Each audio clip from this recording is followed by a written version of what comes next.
ഇംഗ്ലണ്ടിലെ കെന്റ് അയ്യപ്പ ക്ഷേത്രത്തിൽ ഭക്തിസാന്ദ്രമായി മണ്ഡല മകരവിളക്ക് ചെറുപ്പ് മഹോത്സവം. നവംബർ 17 തിങ്കളാഴ്ച മുതൽ ആരംഭിച്ച മഹോത്സവം ജനുവരി 14 ബുധനാഴ്ച വരെ നീണ്ടുനിൽക്കും. ഉത്സവത്തോടനുബന്ധിച്ച് വിവിധ പരിപാടികളാണ് ഒരുക്കിയിരിക്കുന്നത്. കഴിഞ്ഞ 5 വർഷക്കാലമായി വിപുലമായി നടത്തിവരുന്ന മഹോത്സവമാണ് ഇക്കുറിയും ഭക്ത്യാദരപൂർവ്വം നടത്തുന്നത്. റോച്ചസ്റ്ററിലെ കെന്റ് അയ്യപ്പ ക്ഷേത്രത്തിൽ അതിവിപുലമായാണ് മണ്ഡല മകരവിളക്ക് ചിറപ്പ് മഹോത്സവം കൊണ്ടാടുന്നത്. അയ്യപ്പൻ വിളക്ക് പൂജകളും പ്രത്യേക അയ്യപ്പ പൂജകളും ഭക്തർക്ക് അനുഗ്രഹം പകരുകയാണ്.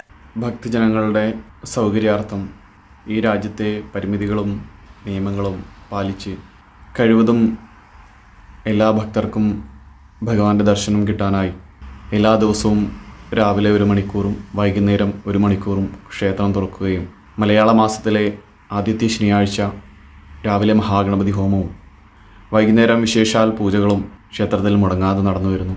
ക്ഷേത്രം തന്ത്രി ബ്രഹ്മശ്രീ സൂര്യകാലമന സൂര്യൻ ജയസൂര്യൻ ഭട്ടതിരിപ്പാടിൻ്റെ മുഖ്യ കാർമ്മികത്വത്തിൽ വിശേഷാൽ ചടങ്ങുകളും ക്ഷേത്രത്തിൽ നടന്നു വരുന്നു. അയ്യപ്പൻ വിളക്ക് പൂജ എല്ലാ ദിവസവും വൈകുന്നേരം 6:30 മുതൽ 7:30 വരെയാണ്. എല്ലാ ശനിയാഴ്ചയും വൈകുന്നേരം 6 മുതൽ 9:30 വരെ അയ്യപ്പ പൂജ, ഭജന, ദീപാരാധന, നീരാഞ്ജനം, ഹരിവരാസനം എന്നിവയും ഭക്തി നിർഭരമാണ്.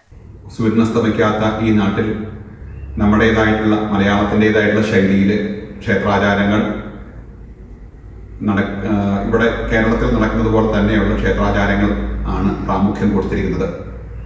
മഹാഗണപതിക്കും ധർമ്മശാസ്താവിനും തുല്യ പ്രാധാന്യത്തോടുകൂടി പരിലസിച്ച് നിൽക്കുന്ന ഈ മഹാക്ഷേത്രത്തിൽ അതിൽ പങ്കുകൊള്ളുവാനും തദ്ദേശവാസികളായിട്ടുള്ള ആൾക്കാർക്കും ലണ്ടനിലെ എല്ലാ ദൂരദേശങ്ങളിലുള്ള ആൾക്കാരും അവിടുത്തെ വിശേഷാൽ പൂജകളിലൊക്കെ തന്നെ പങ്കെടുക്കാറുണ്ട്. ക്ഷേത്രത്തിലെത്തുന്ന ഭക്തർക്ക് അന്നദാനവും ഒരുക്കിയിട്ടുണ്ട്. ഇംഗ്ലണ്ടിലെ വിവിധ ഭാഗങ്ങളിൽ നിന്ന് നിരവധി ഭക്തരാണ് അയ്യപ്പസ്വാമിയുടെ അനുഗ്രഹം തേടി ക്ഷേത്രത്തിലേക്ക് എത്തുന്നത്. ഇന്റർനാഷണൽ ഡെസ്ക്, ജനം.